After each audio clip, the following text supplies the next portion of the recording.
guys, how's it going? It's me, old Movie Master. Have a whole bunch of DVDs and Blu Rays here. Trust me, there is more.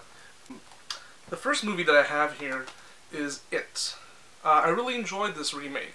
I think this is probably one of the better remakes I've seen in a long time. I would say this surpasses the original. But then again, the original hasn't aged very well. The scenes with the adults is pretty silly, especially that scene with the spider. I still think the scenes with the kids in the 1950s still holds up, but this remake did a good job showing the first chapter of that story. The guy who plays Pennywise in this movie is creepy as hell. The only downside to this movie, which is, again, this is probably me just nitpicking, is the fact that it uses a lot of jump scares, which it's popular in most horror movies. You gotta just go along with that. But outside of that, I really enjoyed it. The kid from Stranger Things was pretty funny in this movie. Definitely recommend getting this on Blu Ray. The next one, I haven't seen this yet. I got this around the same time as It, and that movie is Slumber, with medicube. I only got this movie because of the actress. She's been in stuff like Nikita, Live Free or Die Hard, and I think she's a great actress. I think she does a pretty good job in the stuff that she's in. All I know about this movie is that it involves sleep paralysis, and the cover is pretty creepy, and I'm pretty sure that this cover has nothing to do with the movie, but if anyone has seen it, let me know in the comments section down below. The next movie, I actually really enjoyed this movie, and there's people that don't like it. They're pretty much against the way it was edited, the way the story was done, and I have nothing against this movie, and that is Dunkirk. Dunkirk was a movie that I didn't get to see in theaters, but I did see it afterwards, and I was really impressed by it. The thing with this movie is that people are complaining about the fact that it jumps from daylight to nighttime, and it's raining at one point and it's not. It's because there's 3 different timelines. They tell you at the beginning, the mole, it's 1 week, by air 1 day, or 1 hour, and then by sea 1 day. So all these scenes are taking place in different timelines and they meet at the end. So that's to clear the confusion. It's very well photographed.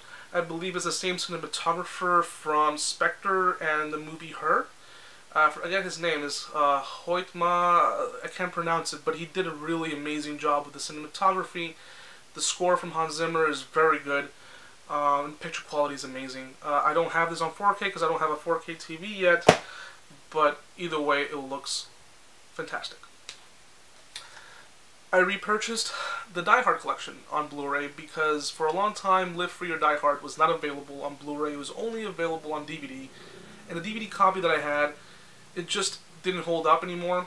And whenever I put it on a Blu-ray and I upscale it, it just didn't look good in comparison to the other movies that I had already on Blu-ray.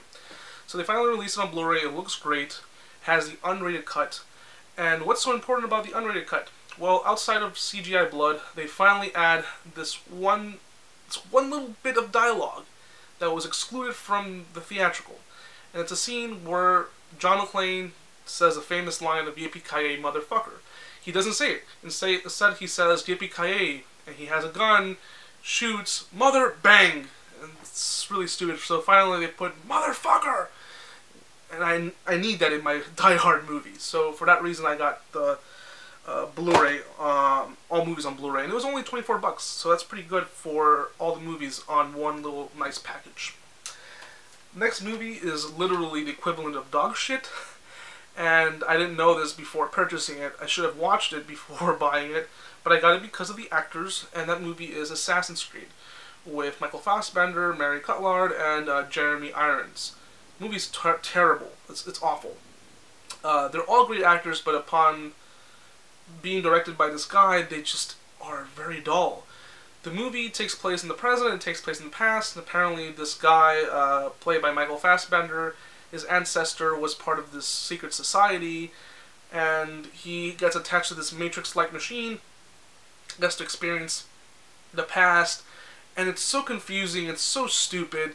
There's scenes where he's in the past jumping and running, and he's mimicking those movements in the present, and the physicality just doesn't fit with what he's doing, that machine would probably break after doing several flips. And if he's running in the past, like for miles, where does he run? Is he running circles in that room? It's dumb as shit. The cinematography is really bad. They use a lot of CGI smoke all over the place. I'm going to be selling this movie. Not worth owning. This one I haven't seen yet, but I got it because I saw the trailer and it has a look-alike of Charles Bronson. Charles Bronson from Death Wish. This movie is called From Hell to the Wild West. I have not seen this. If anybody knows about this movie, let me know.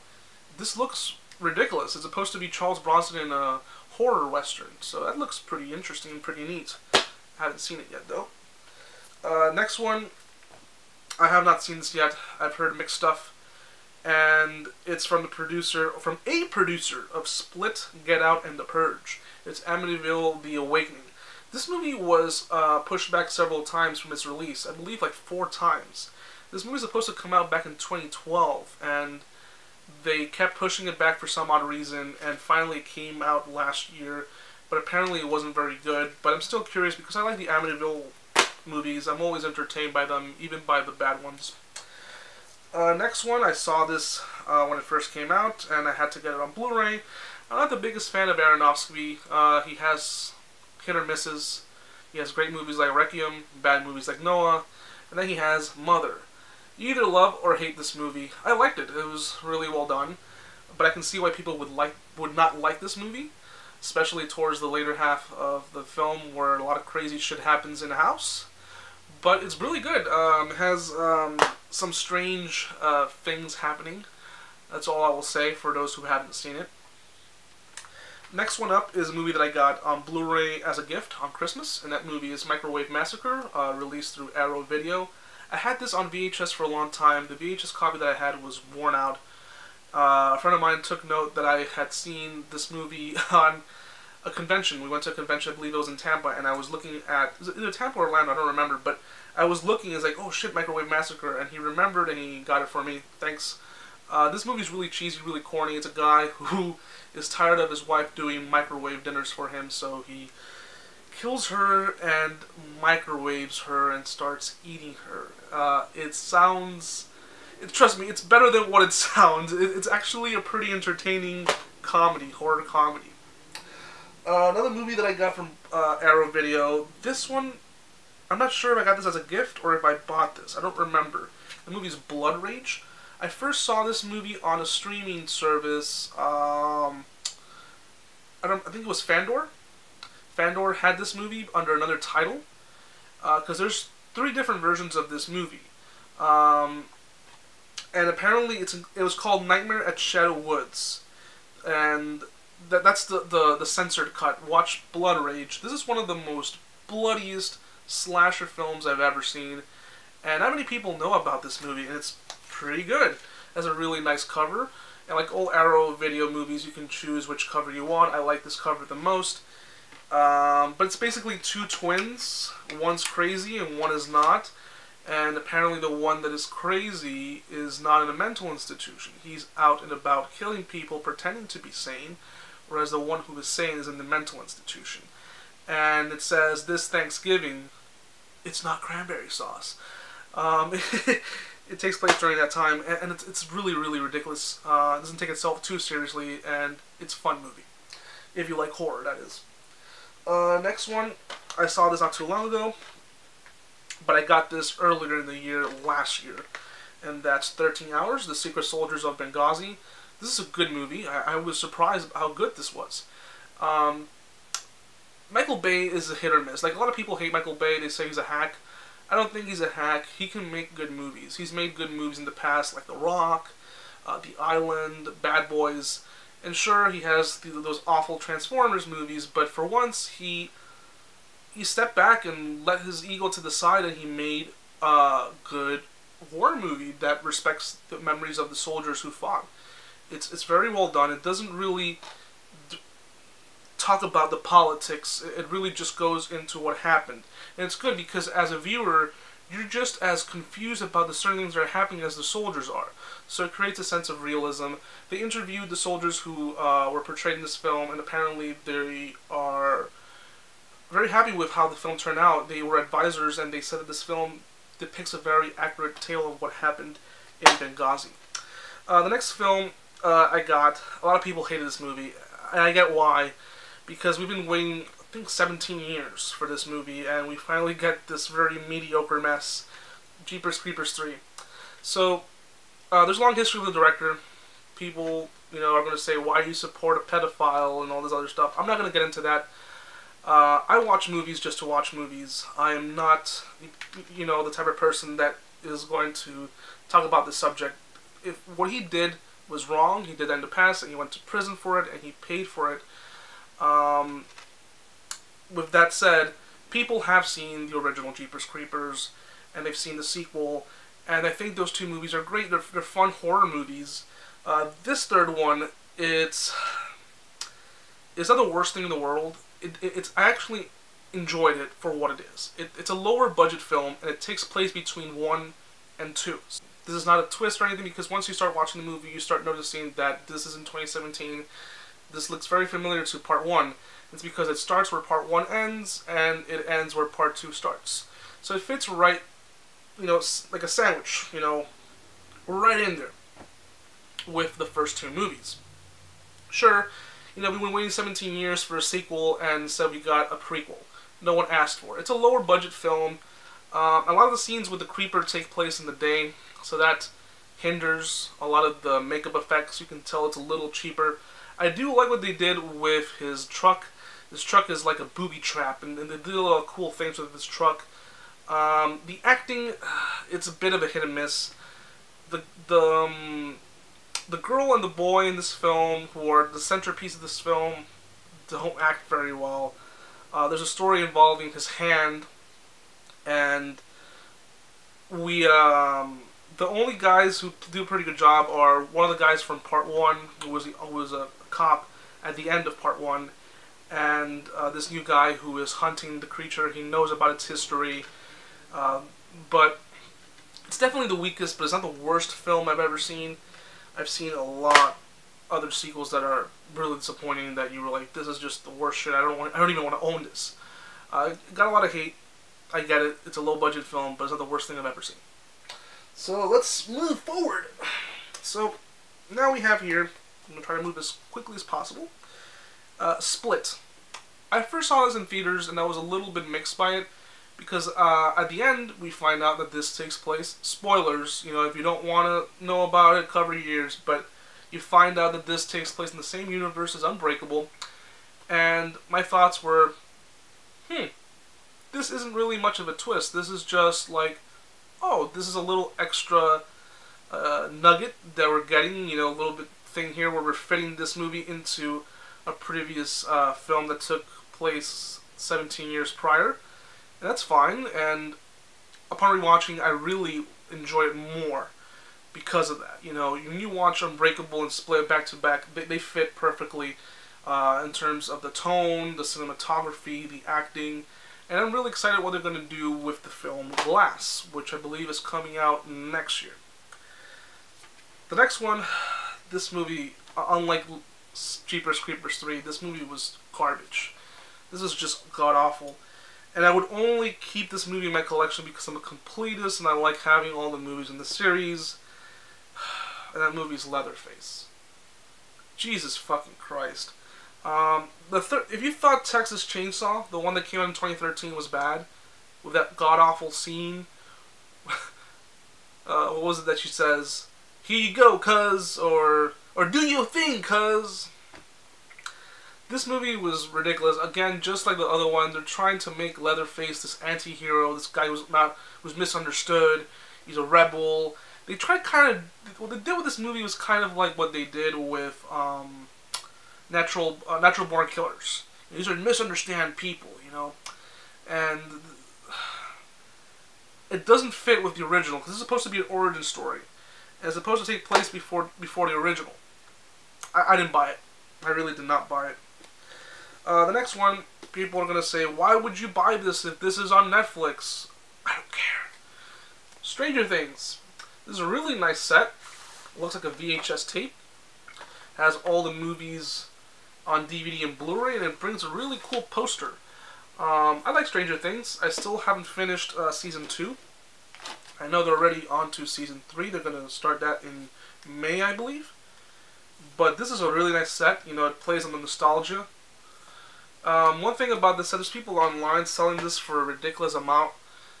Don't buy it. Go to Target. It's like 20-something bucks on Target. Don't pay more than that. Next one is a movie called Raw. This is a really good movie. It's a French film. If you haven't seen it, check it out.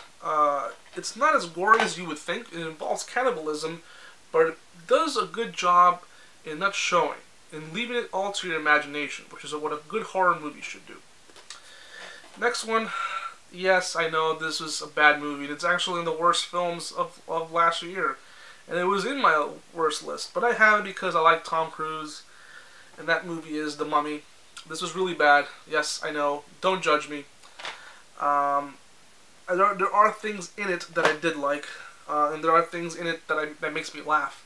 Especially the scene where Tom Cruise meets Russell Crowe, and they're talking about all the other monsters. It's like a huge expositional scene where it's kind of like, I'm not really talking to Tom Cruise. I'm talking to you, the audience, so you can know all the movies are going to be coming out until 2025. Yeah, another one that I got that this movie surprised me. I really like this movie. I think it's the second best film of 2017, and that is Get Out. Get Out! Great movie. If you haven't seen this yet, please watch it. This is a great movie. When I saw the trailer, I was like, please let this movie be just as good as a trailer, because usually you have trailers for movies that are great, and then the movie ends up being garbage. Perfect example is Batman v Superman. Cool trailer! At least the second one, not the first one. But the movie itself doesn't matter. It was garbage. This one I haven't seen yet. I've seen the first one, and that is Dead Again in Tombstone. I've seen Dead Again. I've seen Dead in Tombstone, not Dead Again in Tombstone. The first one's a pretty enjoyable horror western where Danny Trejo gets killed. He gets double-crossed, and he does a deal with the devil. And he comes back to kill a whole bunch of the people who betrayed him. I don't know what the sequel is gonna do, but I am curious to see it. If anyone has seen it, let me know in the comment section down below. So we're almost done here. Actually, that's a lie. I'm looking at the pile. There's more. There's a lot more. But I'm going to go a lot faster.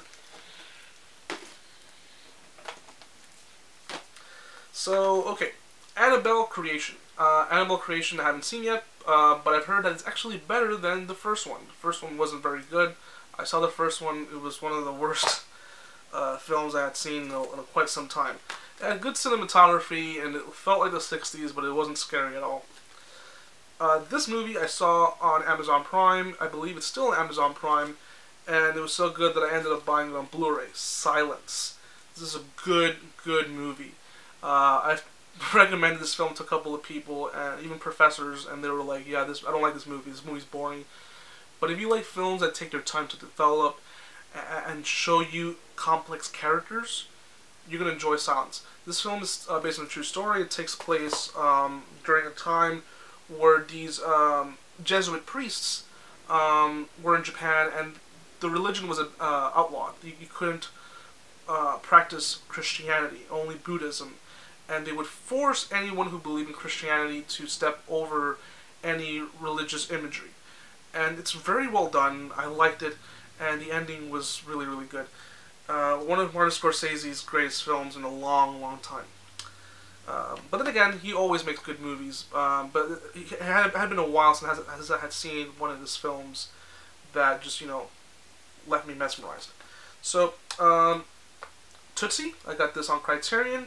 Good movie. If you haven't seen it, it's great. It's a good comedy. Kong Skull Island, still haven't seen this yet. I've heard mixed things about it. Apparently it's in the same universe as the new Godzilla movie that Gareth Edwards directed. Another film from Dustin Hoffman, The Graduate. I saw this for the first time last year in school, and I really liked it. I don't know why I put it off for such a long time. I ended up buying it on Criterion. Great little film. This movie, a lot of people hated it. I liked it. I think it's gonna get a lot of praise in the years to come. It's gonna become a cult classic maybe in a couple of years. And the movie's Cure for Wellness. I put this in my top 10. I liked it. It was really well done. People are comparing it to Shutter Island, saying it's a ripoff. They're completely different stories. Atomic Blonde. I still haven't seen this, but if anybody has, let me know if it was good. Spiderman Homecoming. Great little Spider-Man movie. It's definitely way better than those two Andrew Garfield movies, and of course, the third Spider-Man movie. I don't think it's better than Spider-Man 2. I still think Spider-Man 2 is the best version of Spider-Man. I think this is right up there with the original Spider-Man. It's really well done. I still don't like the scene where he's, you know, pushing those the boat. He's trying to get the boat, you know, together. It reminded me too much of the scene in Spider-Man 2, and in that scene it made more sense because it's a train. Like, no matter what you do with that ship, it's still gonna sink. Guardians of the Galaxy Volume 2. Still haven't seen this yet. I know. I'll watch it, especially before the new Avengers film. War for the Planet of the Apes. Still haven't seen this, but heard a lot of good stuff about it. The next ones are not good movies, I know. Bunch of movies from Steven Seagal that I have not seen. At least one of them I saw. Contract to Kill. Haven't seen this yet. End of a Gun, or as my friend who said as a joke, I'm pretty sure he's being serious, End of a Career. I haven't seen this yet. Cartels. Started watching this, fell asleep, but I was generally tired. I'll rewatch this. Asian Connection and Code of Honor. This one I saw last year, and it's god-awful. So the next one, I know this is probably going to be a piece of shit, but I got it because of Cynthia Rothrock. If you don't know who she is, she's been in a lot of low-budget action movies from the 90s and 80s. One of the best ones that I saw was a movie called Undefeatable. It's pretty funny. It's pretty bad. But she has a lot of cool moves. She's like a karate expert. This movie I haven't seen yet. I'm pretty sure it's going to be garbage. It's called Mercenaries. With Cynthia Rothrock, it has Vivica A. Fox, Zoe Bell, Kristanna Loken, and Bridget Nielsen. My god, I guess their careers have really gone down low. But yeah, this is from the Asylum. If you're not familiar with the Asylum, they're famous for mockbusters. What are mockbusters is literally they just grab a famous movie and they make a rip-off from that movie. Example, Transformers, Transmorphers, Da Vinci Code, Da Vinci Treasure, The Expendables, Mercenaries. And going on that same route, I got this only because of Michael J. White. I'm pretty sure it's going to be bad. It's supposed to be Asylum's answer to RoboCop, and it's called Android Cop. Again, I only got this because of Michael J. White. I'm pretty sure it's going to be terrible. What else do I got here? These two I really liked. I saw this on Netflix. I saw it on Netflix, but I saw it on their DVD service. I had the DVD service for a little while last year, because at the time there were some movies that I wanted to see on their service, but they didn't have them on the streaming site. They only had them on DVD. So one of them was Lars von Trier's Nymphomaniac. This is Volume 1 and Volume 2, or Volume 1, Volume 2. I really like this. It's not an easy watch. It's very disturbing, but it's very well done. It tells the story of a woman who cannot satisfy herself. She's addicted to sex, and she keeps escalating more and more into this world of sex, and just it's a very dark film. It's very hard to watch because you're seeing a self-destruction. You're seeing this character just not understanding that there's a world outside of her addiction, and people are trying to help her. Another one, this one I did get this year, and that's The Foreigner with Jackie Chan, but I saw it last year in theaters.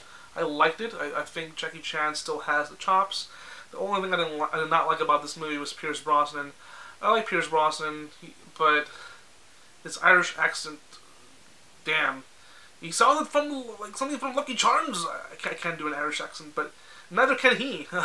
He really hams it up. I know that he was born in Ireland, but he moved from Ireland when he was young, so when he does the accent, it sounds forced. And there's another movie where he had the same problem. A movie that called Evelyn, where it was an Irish production film that he produced, and he starred in it, and the accent was awful. And the same thing happens here. You see him talking to people who do speak Irish, who do speak with the Irish accent, and him, you know, hamming it up doesn't work. But outside of that, I thought it was really good. Jackie Chan's great. It was one of the better films from last year. Another one, and this is probably the best movie. I got this one. I have it back here because I literally got this today. That's Blade Runner 2049. This was probably the best movie of last year. I legitimately think this is the best movie. Sadly, it didn't make as much money as they were hoping it would make, but this movie was so well done. Cinematography, acting.